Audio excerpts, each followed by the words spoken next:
Et donc le grand sujet politique de la semaine, la grande actualité politique de la semaine, c'est évidemment le procès et le verdict dans le procès du Rassemblement national avec la condamnation qui a été prononcée de Marine Le Pen et d'un certain nombre d'autres dirigeants politiques du Rassemblement national qui ont été députés européens en même temps que Marine Le Pen ou de collaborateurs à l'époque du Rassemblement national au Parlement européen, qui d'ailleurs, un certain nombre d'entre eux sont devenus aujourd'hui députés. Et c'est une condamnation sur des motifs qui sont des motifs très lourds. On parle d'un préjudice qui est estimé à plus de 4 millions d'euros et on parle d'un système organisé dans lequel manifestement Marine Le Pen était en quelque sorte la pièce maîtresse et qui consistait à ce que, une fois les élections au Parlement européen ayant eu lieu, les élus eurodéputés du Rassemblement national mettaient en partage une partie de leur enveloppe qui normalement permet de financer des collaborateurs parlementaires qui sont censés assister ces élus dans leur activité politique.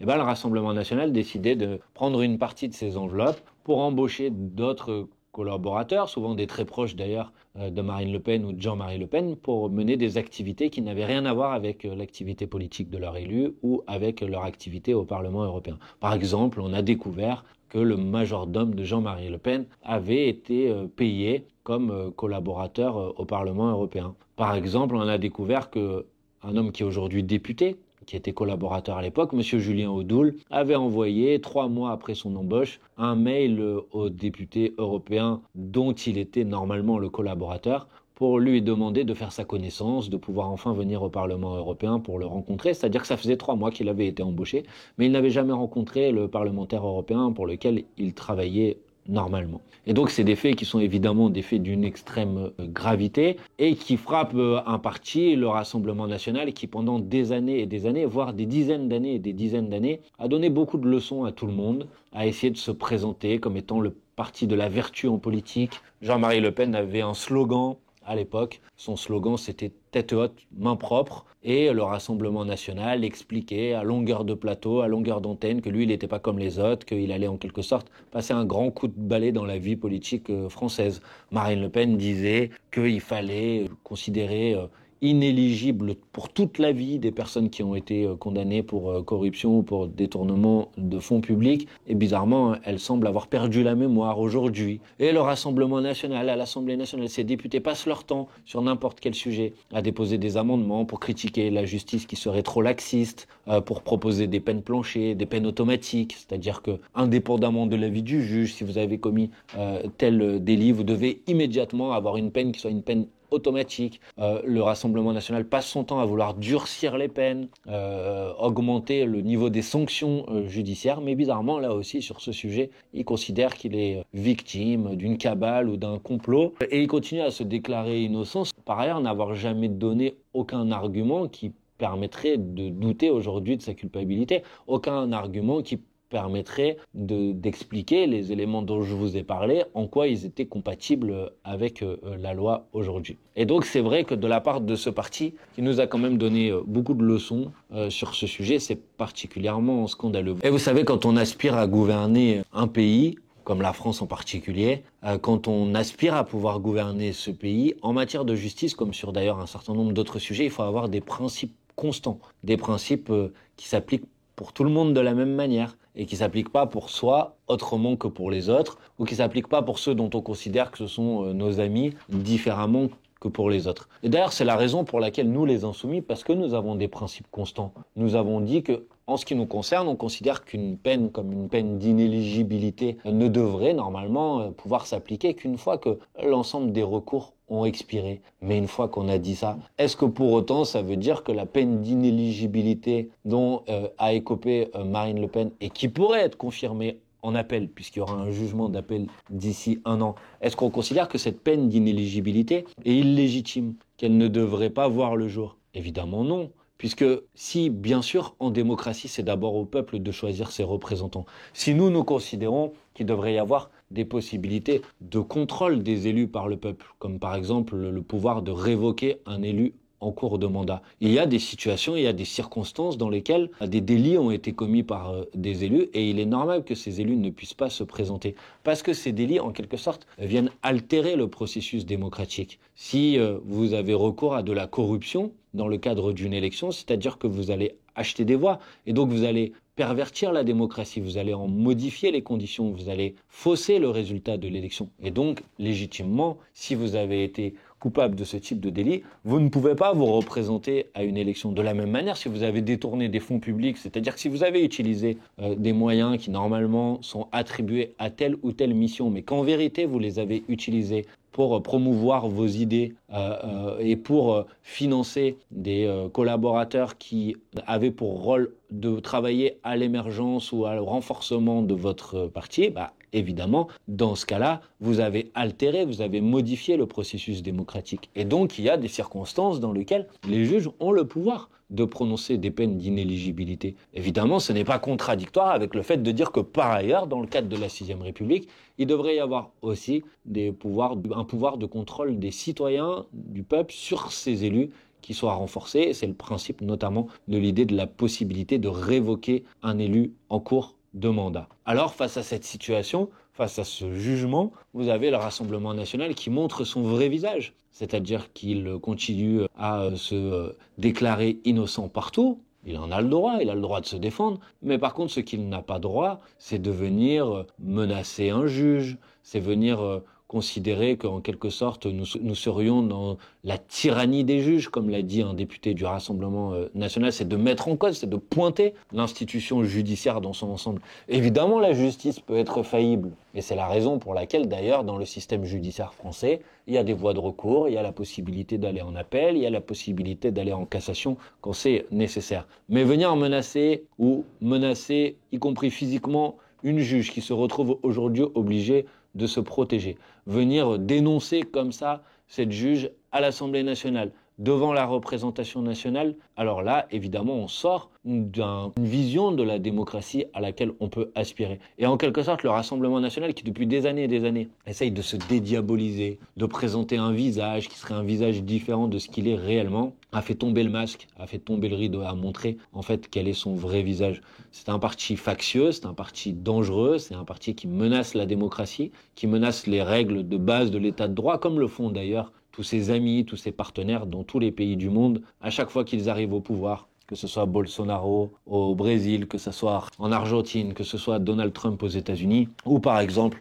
Viktor Orban en Hongrie. À chaque fois, les principes de l'état de droit sont attaqués, sont remis en cause par ce parti dangereux. Et aujourd'hui, ce parti appelle à une manifestation qui va avoir lieu ce dimanche à Paris. Et cette manifestation, c'est un moment qui est un moment assez inédit de l'histoire. Ça fait depuis très longtemps que le Rassemblement national, l'extrême droite, ne défile pas massivement dans les rues en France. Et donc cette initiative, cet appel à manifester ne peut pas rester sans réaction de notre part. Dans l'histoire, quand l'extrême droite a commencé à se mobiliser, à s'emparer dans les rues, ça fait écho à des périodes assez sombres de l'histoire. C'est par exemple la manifestation des ligues fascistes de 1934. Et heureusement, en 1934, à cette manifestation, il y a eu une riposte populaire à la hauteur de cette manifestation. Et aujourd'hui, notre devoir, notre responsabilité, c'est d'appeler à une riposte populaire à la hauteur du danger qui est devant nous. Et c'est la raison pour laquelle je vous appelle toutes et tous, d'ores et déjà, à noter dans votre agenda, dans votre calendrier, la date du 1er mai prochain. Évidemment, le 1er mai, c'est d'abord une journée internationale pour les droits des travailleuses et des travailleurs.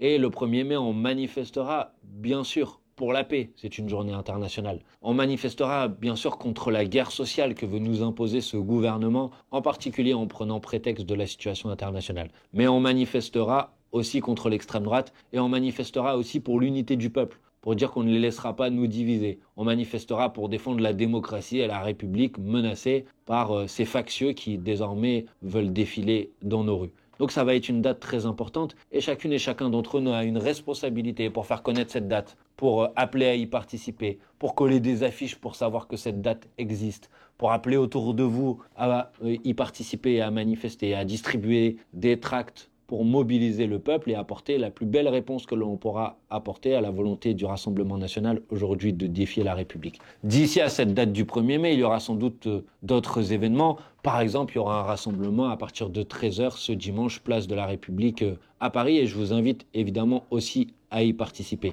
Mais le cœur, l'enjeu, la réponse de masse, ça sera le 1er mai prochain et c'est ce qui doit être aujourd'hui notre grande priorité. Bien sûr, cette situation et les événements que l'on vit ces derniers jours renforcent encore plus aussi notre conviction que la Ve République aujourd'hui est dans un état de pourrissement et qu'il est temps de passer à la Sixième République. Et c'est la raison pour laquelle on a lancé il y a quelques jours avec le mouvement Insoumis, sur la base y compris de la décision qui avait été prise par les Insoumises et les Insoumis lors de l'Assemblée représentative du mois de décembre dernier, nous avons lancé une campagne pour la Sixième République, campagne que nous avons initiée lors d'un meeting qui a été un beau succès qui s'est tenu à Montpellier dimanche dernier. Cette campagne, c'est une campagne évidemment pour faire connaître notre proposition de convoquer une assemblée constituante pour la Sixième République. Dans cette campagne, vous pouvez en particulier signer et faire signer autour de vous, évidemment, une pétition que nous avons déposée avec mon collègue Pierre-Yves Cadalin et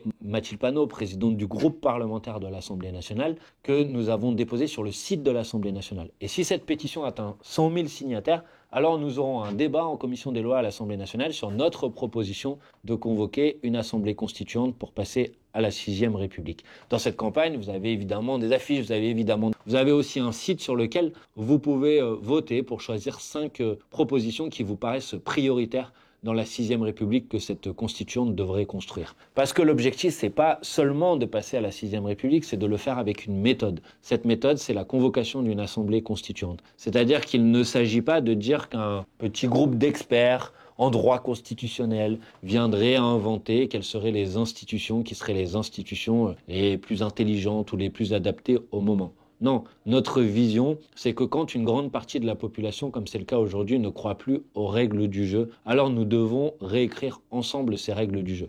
Et c'est l'objectif de la convocation d'une assemblée constituante, c'est-à-dire une assemblée qui serait mise en place en parallèle de l'Assemblée nationale pendant une durée de plusieurs mois, peut-être même plusieurs années, pour travailler, pour organiser partout dans le pays des débats publics, pour faire en sorte de pouvoir aboutir sur un projet de constitution de la Sixième République qui serait ensuite soumise au peuple français par référendum. Une constitution qui serait évidemment plus démocratique, dans laquelle on tournerait le dos de la monarchie présidentielle de la Ve République, c'est-à-dire cette constitution où beaucoup de pouvoirs, l'essentiel des pouvoirs quasiment, sont concentrés dans les mains du président de la République qui fait à peu près ce qu'il veut sans être jamais responsable devant le peuple. Et je crois que ce qui s'est passé en France ces derniers mois, nous en ont apporté une bonne démonstration.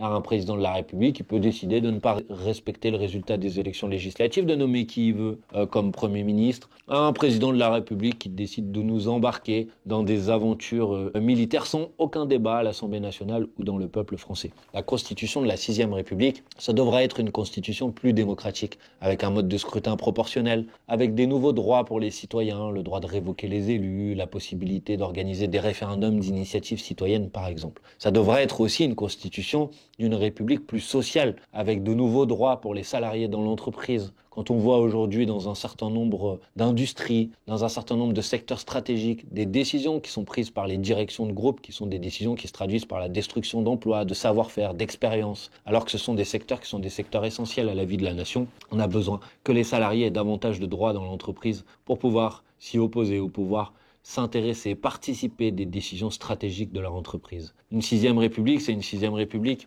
aussi en mesure de faire face aux défis d'aujourd'hui. Le défi de la transition écologique, évidemment, par exemple en intégrant dans la Constitution la règle verte, c'est-à-dire l'idée qu'on ne prend pas davantage à la planète chaque année que ce qu'elle est capable de reproduire. Une Constitution qui permet aussi de donner une protection constitutionnelle à des nouveaux droits qui sont aujourd'hui décisifs. L'année dernière, à l'initiative d'ailleurs du groupe de la France Insoumise à l'Assemblée nationale, nous avons réussi à introduire dans la Constitution la protection du droit à l'IVG, à l'interruption volontaire de grossesse. C'est évidemment une victoire qui est une victoire historique et très importante. Mais il y a d'autres droits aujourd'hui auxquels on pourrait donner une protection constitutionnelle. Et c'est aussi une constitution qui vit avec son temps, qui organise la société, qui a beaucoup évolué depuis 1958, la date à laquelle a été introduite la constitution de la Ve République. En 1958, Internet n'existait pas. Aujourd'hui, nous avons besoin de mettre dans la constitution de la Sixième République, par exemple, un principe aussi déterminant et aussi important que la neutralité du net, quand on voit comment ce principe est attaqué par des géants du numérique comme Elon Musk par exemple, qui visent en quelque sorte à passer à travers les algorithmes numériques une idéologie politique. Voilà, c'est tout ça qu'il faut faire dans une Sixième République qui permette à notre pays de reconstruire des règles du jeu partagées par tous et d'être en mesure de faire face aux grands défis qui s'offrent à nous. Et c'est la raison pour laquelle cette campagne de la 6ème République est une campagne essentielle et que je vous invite toutes et tous à y participer. Évidemment, je vous donne rendez-vous le 1er mai prochain, partout en France. C'est la date à noter, c'est la date à ne pas manquer, c'est la date à ne pas louper. Mobilisez-vous, on se retrouve dans la rue. Bye bye.